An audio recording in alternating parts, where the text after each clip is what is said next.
স্কুলের অধিকাংশ পড়ুয়া সংখ্যালঘু, তাই স্কুলে সরস্বতী পুজো হবে না।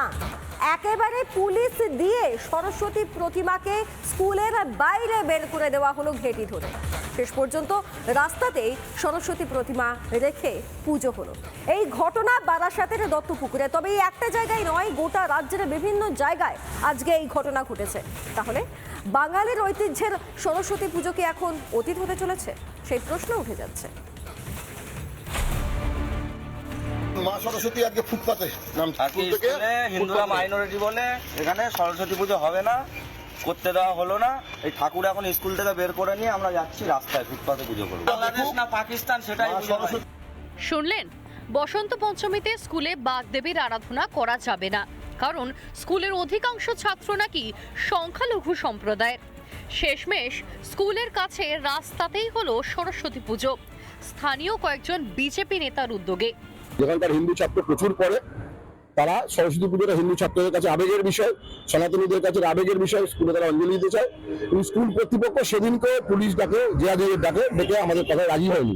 পরবর্তীকালে হিন্দু ছাত্রছাত্রীদের আবেগকে উপেক্ষা করে স্কুল কর্তৃপক্ষ বলে স্কুলে পুজো করা যাবে না। কিন্তু আজকে প্রচুর গার্জিয়ান হিন্দু ছাত্রছাত্রী উপস্থিত হয়েছেন। বারাসাতের দত্তপুকুরের এই ছবি কিন্তু এপার বাংলার বাঙালিদের জন্য উদ্বেগের। সংখ্যালঘুদের সংখ্যা বাড়লে কি সংখ্যাগুরুদের সংস্কৃতিকে বিসর্জন দিতে হবে? আজকে হিন্দু এখানে আছে বলে সেই জন্য আমরা সেকুলারিজমের কথা বলতে পারি, সেই জন্য আমরা সমান অধিকারের কথা বলতে পারি। কিন্তু যেখানে 50% মুসলিম আছে সেখানে সরস্বতী পুজো বন্ধ। তাহলে মানুষ দেখুক যে আমরা যেটা বলছি সেটা ঠিক না ভুল। তো সেই বাংলাদেশের পথে এগোচ্ছে এই পশ্চিমবঙ্গ, যেটা মাননীয়া চাইছেন। শুধু বারাসাতের সরকারি স্কুল নয়, একই ছবি দেখা গিয়েছে বর্ধমান শহরেও। সরস্বতী পুজোর দিনে স্কুল বন্ধ।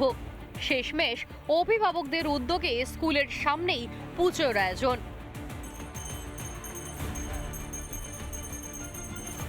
বীরভূমের সাঁইথিয়ার ফিজুল্লেবাদ প্রাইমারি স্কুলে নাকি বেশ কয়েক বছর ধরে সরস্বতী পুজো বন্ধ। এই দিন স্কুলের গেটে পুজো হয় বিজেপির উদ্যোগে। আমি জানি না কে বা কারা সুচিন্তিত উপায়, পরিকল্পিত উপায় চাইছেন যে পশ্চিমবঙ্গ থেকে সরস্বতী পুজোর পাটটাই তুলে দিতে।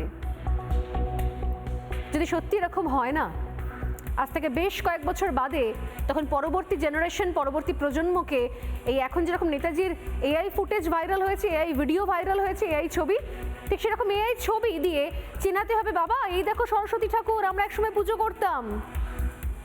এটা কোন বাংলা? যেখানে 8200 স্কুল বন্ধ হয়ে গেছে সেখানে সরস্বতী পুজোর কথা কে ভাবছে?